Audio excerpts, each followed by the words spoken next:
আজি সদস্যদল ছাত্ৰ সন্থাৰ উদ্যোগত তথা গোসাইগাঁও সাব ডিভিশনৰ যি কলেজ সন্থা আছে সদল ছাত্ৰ সন্থা তেখেতসকলৰ সহযোগত আজি আদৰণি সভা আয়োজন কৰা হৈছে।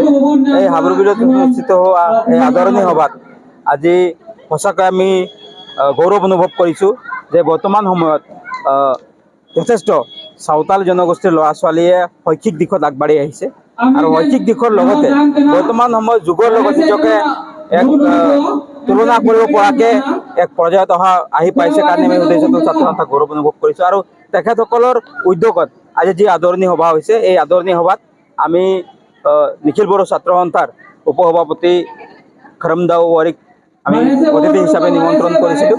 তাৰ লগে লগে আমাৰ গোসাইগাঁও BEd কলেজৰ প্ৰিন্সিপাল ডক্টৰ অজিত বড়ো ডাঙৰীয়াক আমি ইয়ালৈ নিমন্ত্ৰণ কৰিছিলোঁ। তাৰপিছত সদস্যদল ছাত্ৰ সন্থাৰ কেন্দ্ৰীয় সমিতিৰ উপদেষ্টা বিমল হেমব্ৰম ডাঙৰীয়া আৰু চাওতাল ছাত্ৰ সন্থা গোসাইগাঁও জিলা সমিতি, কোকৰাঝাৰ জিলা সমিতি, চিৰাং জিলা সমিতিৰ বিষয়ববীয়াসকলক আমি ইয়ালৈ আমন্ত্ৰণ কৰি অনা হৈছিলে। আৰু আজিৰ মুখ্য অতিথি হিচাপে আমি BTR গভৰ্ণমেণ্টৰ EM সকলোৰে সন্মানীয় তুলসী হাঁসদা ডাঙৰীয়াক মাতি অনা হৈছে। এতিয়া চাওক, বিগত দিনত অকল ছাত্ৰ ছাত্ৰীসকলে গঠনমূলক যিখিনি পাঠ্যক্ৰম সেই পাঠ্যক্ৰমত অন্তৰ্ভুক্ত হৈছিলে, কিন্তু বৰ্তমান যুগ হিচাপে স্কিলৰেই হওক বা ভকেশ্যনেল ট্ৰেইনিঙেই হওক, এগ্ৰিকালচাৰৰ ছেক্টৰতেই হওক, আৰু তাৰ লগে লগেই আজি